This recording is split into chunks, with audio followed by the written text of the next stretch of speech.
Hello and welcome to the Healing Mama podcast. I'm your host and certified positive discipline parent educator, Danny Bonsignor. Join me for some encouraging conversations surrounding faith, motherhood, and helpful parenting tools for you to view everyday parenting challenges as a means to grow that is respectful to both you and your child. I'm so glad you're here. All right, hello and welcome back to the Healing Mama podcast.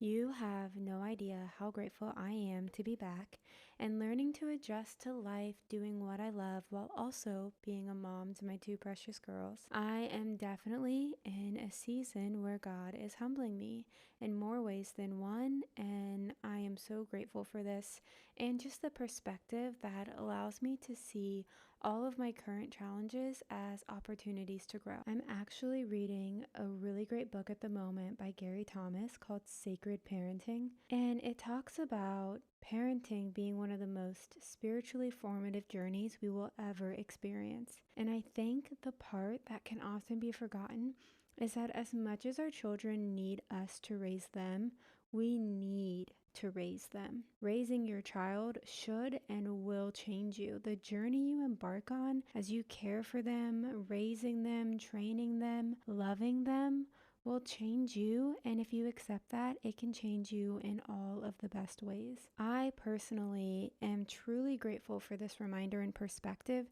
in a time in my life where a big change has occurred, and that change being welcoming our beautiful daughter Selah into our family and becoming a mother of two, which is the answer to a prayer I had been patiently and not so patiently at times waiting for God to answer. If I need that reminder, then chances are you or someone else does too. It can be assuring to be reminded that when your child is misbehaving, there can be a multitude of reasons for their discouragement.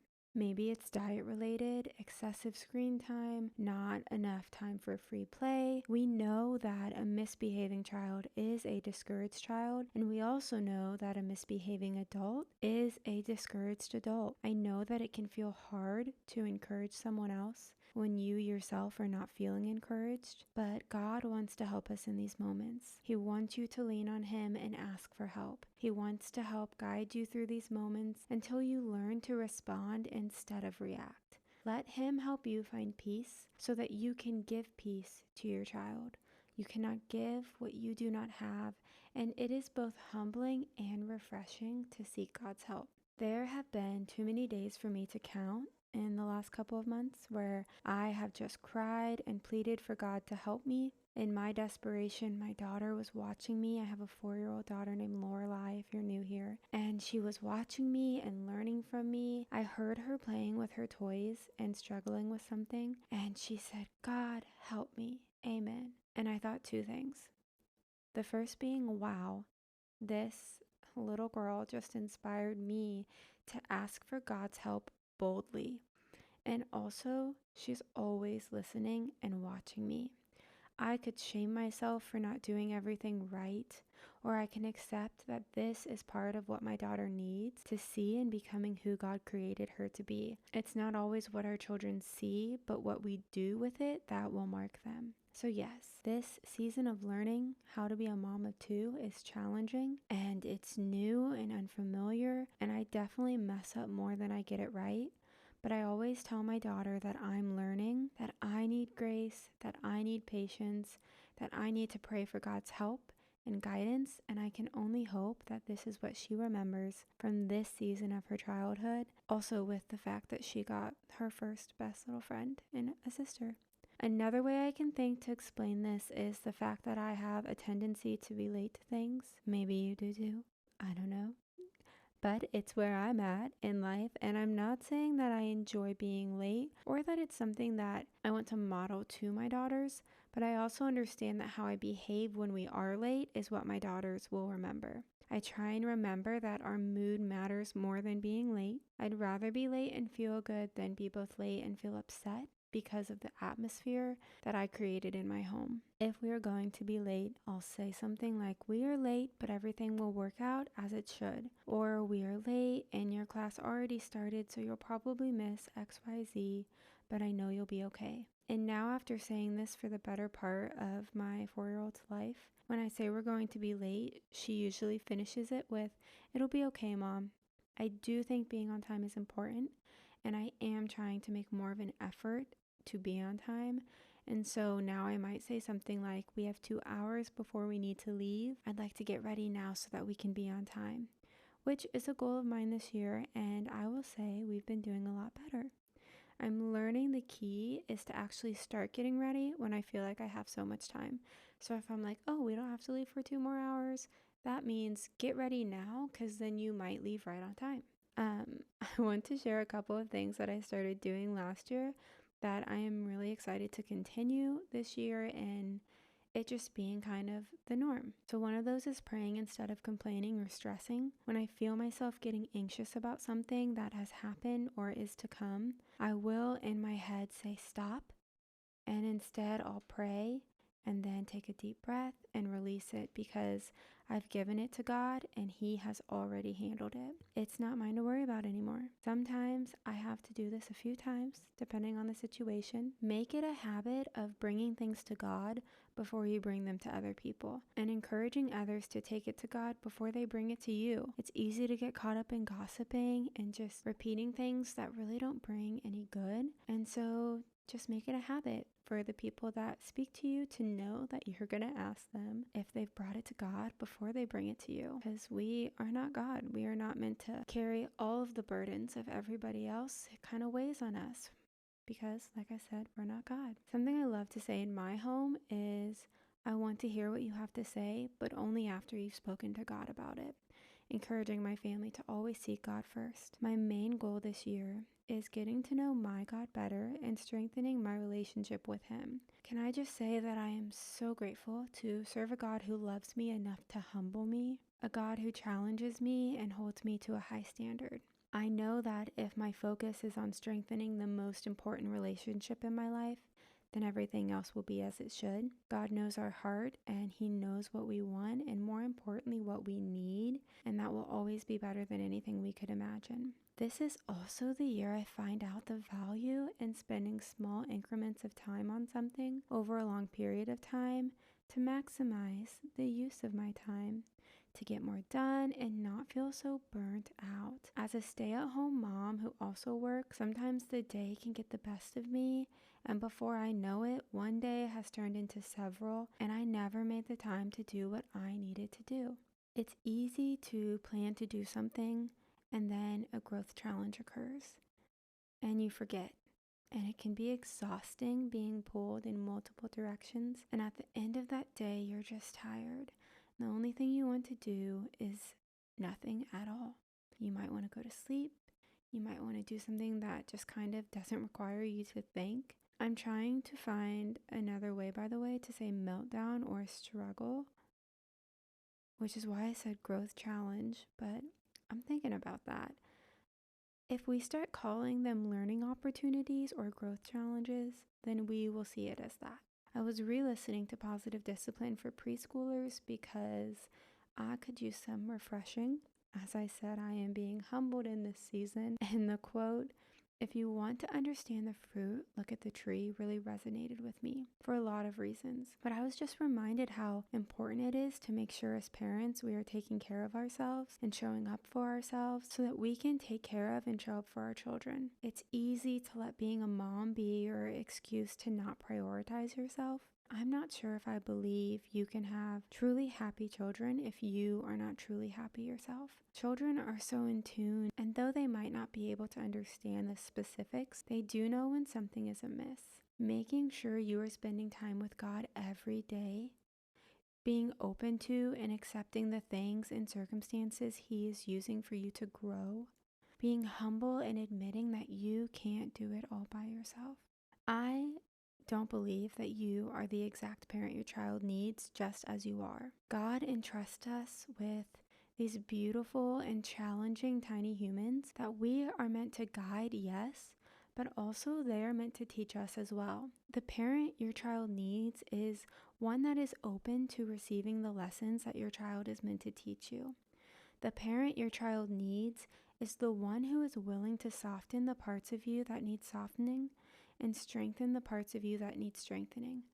You must be humble enough to admit that you alone are not enough. I encourage you this year to make consistency a priority.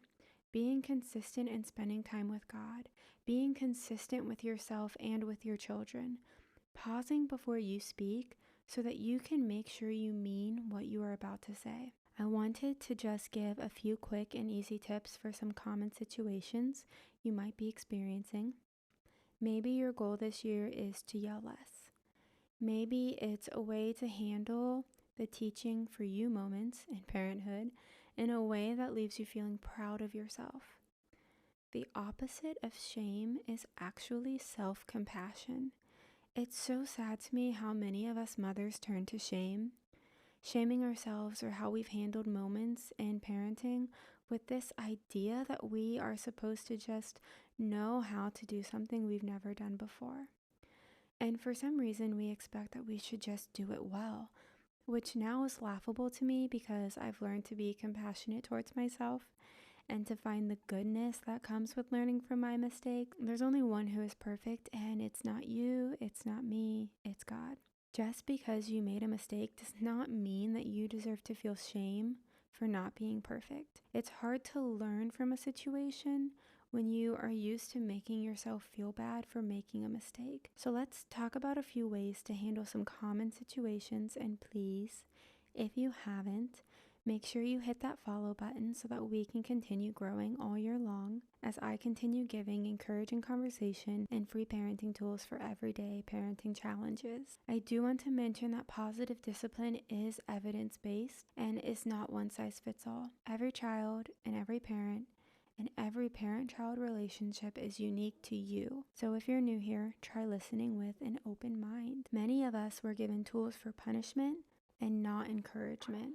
And there are so many published studies that you can read that tell how punishment is not beneficial and does not actually work in the way you are wanting. This is not gentle parenting where many think there is no discipline. This is positive discipline, a way to discipline your child that is both respectful to you and them. God calls us to discipline our children.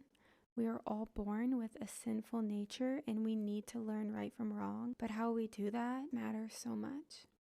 So first, I want to talk about yelling. Of course, there's the highly recommended pause, pausing and counting to 10, withholding saying anything at all until you feel better, or leaving the room. But if you have littles who are enjoying testing boundaries and maybe you've tried these things and they just didn't work for you, then this might sound silly, and that's actually the point, because when we are being silly, we are laughing, and with laughter comes good endorphins, and children who feel happy and encouraged behave better. In fact, parents who feel happy and encouraged also behave better. I challenge you, the next time you want to yell, take a pause, and then try saying it in the silliest voice you can manage. Practice ahead of time or don't. But make it silly and make it fun. If you don't feel ridiculous, it wasn't silly enough. I know that the idea of just not yelling usually isn't easy, and when you yell, you are not thinking with your rational brain. So just learning to pause, maybe count to 3, and be silly might be a more obtainable approach to yelling less. When you yell at your child out of frustration, you are teaching them that it is okay to speak disrespectfully to someone you love when you are upset. In order to model control, you first have to be in control. Learning to make it silly, or even to just admitting that you are feeling anger or sadness and you need a moment, is modeling to them what control looks like. It's always okay to come back to a conversation or situation after the need to yell has passed. I usually tell my daughter that I don't have anything nice to say, but when I feel better, I'd love to talk. Cleaning up. Let's talk cleaning up. Cleaning up is part of the everyday routine, and it's important to include your young children in these tasks rather than distract them, so that when they are little and they are willing, they can have a good sense of feeling like they have a role to play in the family. That will benefit them greatly in the future and also just help improve their behavior in the now. If you hear little baby grunts, it's because my sweet Selah is on my chest right now, and she's so precious. I do want to suggest, especially if you have younger children, to try making everyday tasks a song. If you are wanting your child to clean up, which, side note, it is perfectly acceptable to help your child clean up until the age of 5. This is actually encouraging to them, makes them more willing, and helps them in the long haul of cleaning up after themselves without having to use threats, bribes, or punishment. It's also super fun and usually helps encourage me to enjoy the cleanup process as well. I'd love to sing a little song for you guys if you'd like. This is my personal cleanup song, so clean up, clean up. We love to clean as a team. It makes the job more fun. Clean up, clean up. And then repeat that literally until the cleanup process is done. I know. That might have blew your mind. It's very creative. This is just one of the many I have made up in the last 3 years, and it still amazes me how much more willing my daughter is when I start singing this song. And she always sings too, which is of course super stinking cute. I hope you give these a try if this is something you are struggling with. I know for me in this season it is, and if I'm struggling with something, chances are someone else is too. And these might seem super simple, but sometimes it's the simplest of things that make the biggest difference. As you move forward these next 2 weeks, just remember we are all imperfect parents serving a perfect God, and I don't know about you, but I find so much comfort in knowing I don't have to be perfect. I encourage you to pause and see every meltdown, every temper tantrum, or challenging moment as a means for you to grow. When in doubt, count to 5, get on your child's level, and just open your arms for them as you begin to pray out loud.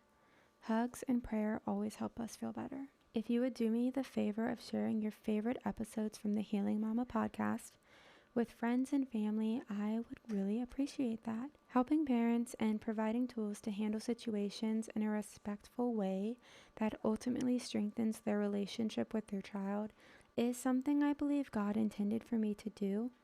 And if we aren't serving His kingdom and His people, then what is the point? All that to say, I take this so seriously. This is very dear to my heart. The relationships that we have with our children, they are just some of the most important relationships that I believe we could ever have. And sometimes I look at my daughter and I think about how in the day-to-day, the moments where I mess up, where I behave in a way I'm not proud of, how those moments can feel so big, and I worry that she'll remember it forever. But it's just that. It's just a moment. And she teaches me a beautiful lesson every morning when I still feel undeserving, but she continues to show me mercy time and time again. So I keep this at the forefront of my mind. As long as I'm always trying to be and do better, as long as I'm asking God for forgiveness, I will show myself the same grace that my daughter gives to me. I'm so glad you took the time to listen to the Healing Mama podcast today, and I hope you have a wonderful next couple of weeks. Until next time.